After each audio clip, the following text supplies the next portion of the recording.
Olá, pessoal! Hoje teremos a aula 2 do curso de robótica promovido pela Epix e 3E e ministrado pela RAIS. Na aula de hoje, vamos estudar fluxos, boxes e scripts. Na aula passada, nós vimos o básico do Choreograph, e hoje vamos dar um passo além. Vamos entender como funciona o controle de fluxo das ações do robô e como podemos usar código Python para poder dizer o que ele vai fazer. Mas o que é esse flow control ou controle de fluxo que eu estou falando sobre? O controle de fluxo é a forma que a gente usa para organizar os nossos bloquinhos do Choreograph para determinar quando que o robô vai fazer uma coisa, se uma ação depende da outra ou se não. Para fazer esse controle de fluxo, no Choreograph a gente tem 4 funções. A gente tem o wait for signals, if, time e counter.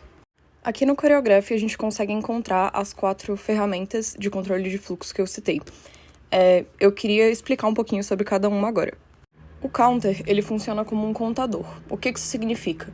Ele vai contar quantas vezes você fez uma ação para poder dizer, se o now falou 10 vezes, agora eu posso fazer minha próxima ação, por exemplo, dar uma volta.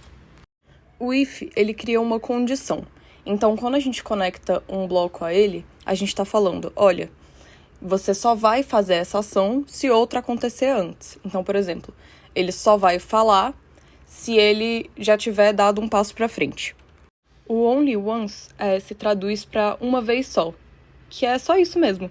Ele quer dizer que você só vai fazer uma vez a ação que você conectar a esse bloco. O switch case que está ali a gente não vai usar no nosso curso, então eu vou falar sobre o último, que é o wait for signals, que a gente vai usar no nosso exemplo. O wait for signals, ele precisa receber 2 sinais para poder fazer a ação que está conectada a ele. Agora a gente vai fazer nosso exercício para fixação. Primeiramente nele, a gente vai fazer, primeiro, ele se apresentar, falar oi, eu sou o Now. Depois ele vai abaixar a cabeça 2 vezes, concordando. E depois ele vai dar um tchauzinho com a mão. Agora com o Choreograph aberto, eu vou mostrar como a gente faz essa atividade. Primeiro eu já separei os 3 blocos que a gente vai usar, que é o de acenar com a cabeça, de dar tchauzinho e de falar. O de falar já vem pronto, a gente só muda o que ele fala. Essa é a ação de acenar a cabeça que eu criei com o timeline, que vocês viram na aula passada. Já deixei pronto pra gente não ficar se repetindo. E eu também já criei no timeline a ação de acenar.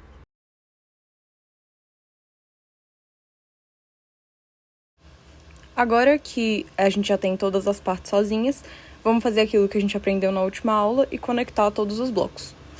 Aí quando eu dou play, ele primeiro vai falar, como tá aparecendo ali. Depois ele vai acenar com a cabeça e depois ele vai dar um tchauzinho. Agora, com a sequência já pronta que a gente tem de falar, acenar com a cabeça e depois dar tchauzinho, a gente vai colocar um bloco de wait for signal, que é esperar pelo sinal, entre o aceno com a cabeça e o tchauzinho que ele vai dar. Então, eu pesquisei wait for signal ali na lupinha e conectei inicialmente o começo, a fala e a cabeça, o que vai fazer com que, quando a gente aperte para começar, ele fale e acene com a cabeça. E eu conectei o momento em que ele para de falar e o momento que ele acena com a cabeça no wait for signals. Aí, o que é para acontecer? Quando começar, ele vai falar e acenar, né? E aí, quando ele terminar, cada fiozinho que está conectado no wait for signals vai mandar um sinal, vai mandar uma energia, uma bolinha, pro bloco de wait for signals, e quando ele receber essas bolinhas, ele vai mandar um sinal pro now acenar. Então, o wait for signals precisa receber 2 sinais para poder mandar um sinal final, para poder mandar a próxima ação ser feita. Então, se eu tirar um dos sinais, tá vendo que sai a bolinha, só chega uma. Como só chega uma bolinha, ele nunca vai mandar o sinal pro now acenar. Com essas demonstrações, a gente para de falar de controle de fluxo e começa a falar sobre caixas de código, ou script boxes. Mas o que é uma caixa de código? Uma caixa de código é o espaço onde a gente vai escrever em código, na linguagem Python, no caso do Choreograph, o que a gente quer que o robô faça. Como a gente tem aquelas já funções prontas que a gente consegue só conectar os bloquinhos ao início e ao final, a gente consegue fazer algumas coisas com ele sozinho. Mas tem ações que ele não consegue fazer, então a gente usa esse código Python nas script box. essa parte é muito avançada, então eu vou mostrar para vocês como funciona, mas a gente não espera que vocês aprendam como fazer ou como criar uma box do zero. Eu vou começar falando um pouco sobre a estrutura desse código na Scriptbox, mas fiquem tranquilos que já eu vou mostrar um exemplo de como é uma Scriptbox aberta. Primeiro tem esse init self, que é o início. Ele cria um bloco de memória e ele configura os parâmetros iniciais. Então a gente guarda ali tudo que a gente precisa que o código saiba. Aí ele tem o onload self. O que acontece? Quando a gente clica no playzinho para executar a caixa ou para executar as ações do now, ele vai chamar as funcionalidades do now. O que isso significa? Ele vai dizer, olha, now, agora talvez a gente precise usar o seu áudio, ou talvez a gente precise usar os seus motores, né, para ele poder caminhar, para ele poder se mexer. Então essa parte é para dizer para ele o que ele vai usar. A gente também tem o def unload self, que ele é executado ao encerrar ou interromper a caixa. Então ele fala o que a gente tem que fazer quando o código acaba. Ou seja, cuidar de algumas coisas na memória, garantir que vai desligar os motores do robô, enfim. Por último, a gente tem o onInput onStart, que é a parte do código que vai te dizer o que ele vai fazer quando a gente der play. Então, antes a gente disse para ele, olha, talvez você precise usar o seu serviço de ouvir, o seu serviço de falar, o seu serviço de câmera, de andar. E agora a gente vai especificar exatamente o que ele vai fazer. Agora eu vou mostrar duas Scriptbox diferentes de ações que a gente já tem no Choreograph, porque toda ação pode ser descrita como uma Scriptbox. Então a gente consegue abrir essas ações que já tem prontas dele, tipo a que a gente usa de piscar os LEDs, que é o Blink, e o de falar, né, que é o Say. Então primeiro vamos ler o Scriptbox do Blink. Aí ele tem todos os métodos que eu citei, o init, o unload e o onInput onStart.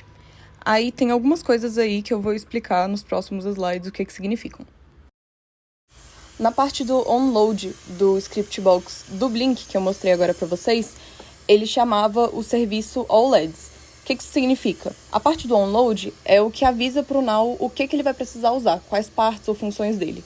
E aí ele avisa que é para usar o AllLEDs, que é exatamente o nome da função dele que cuida da gestão de luzes, que diz para ele como vai ligar, quando vai ligar, Aí, em outra parte do código, ele fica citando os nomes FaceLED 0, FaceLED 1, até o FaceLED 7. O que é isso?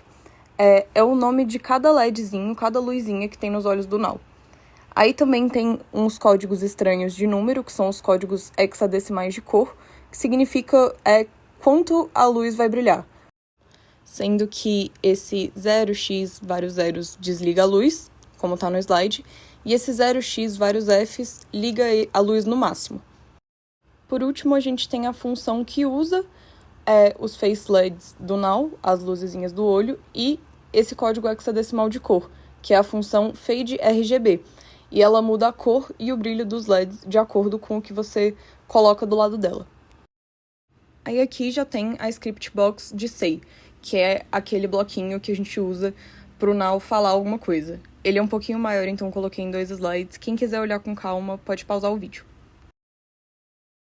Na Scriptbox do Say, a gente, na parte do onload, que é a parte que avisa para o now quais serviços, quais funções ele vai usar, ele chama o All Text to Speech, que é o nome do conjunto de funções dele de fala. Tudo que converte texto para fala e a parte de botar o áudio para fora mesmo. Nesse código tem uma coisinha diferente, em que ele tem uma parte em que ele especificamente se conecta ao sistema de áudio usando um comando de conexão ao serviço ao text-to-speech, que eu acabei de citar. Então ele fala, olha, agora eu estou me conectando ao seu serviço de áudio, vou poder usar ele, vou poder manipular ele. Por fim, a gente tem o comando ttspcall, em que dentro dele a gente está escrito o que ele vai falar. Esse comando, ele vem do módulo do serviço ao text-to-speech, que eu citei, e ele serve para enviar o texto processado para os alto-falantes do robô. Então, depois que a gente já digitou, ele vai e ele envia para a caixinha de som do robô. Agora, eu vou mostrar um pouco como que você cria uma box A nossa intenção não é aprender a mexer nela. Eu queria mostrar um pouco sobre como funcionam, mas para criar, você aperta com o botão direito do mouse, vai aparecer essas opções, você coloca Create a New Box e aperta Python. E aí você vai poder escrever o código que vai mandar o robô fazer o que você quiser. Se você quiser abrir um bloquinho que já existe, tipo de Say ou de andar ou qualquer outro, se você der 2 cliques em cima dele no Choreograph, ele vai abrir a box de código. Para acabar a aula, eu vou dar uma proposta de atividade para hoje, que vai ser: vocês vão escolher uma box da biblioteca, ou seja, eu mostrei a de Say e a de LED, né? Mas vocês podem escolher a que vocês quiserem, que vocês já usaram. E aí você vai tentar ler um pouquinho do código e ver o que ali você lembra da aula e o que você não lembra. E conversar com seus colegas sobre isso, seria muito legal. Depois disso, você pode escolher alguma dessas boxes que você gosta mais e só treinar o que a gente viu na aula passada, tanto de timeline quanto de conectar os bloquinhos para mandar o Now fazer o que você quiser. A aula de hoje foi isso. Eu agradeço muito pela atenção e estamos disponíveis para tirar qualquer dúvida que vocês tenham. Espero que tenham gostado.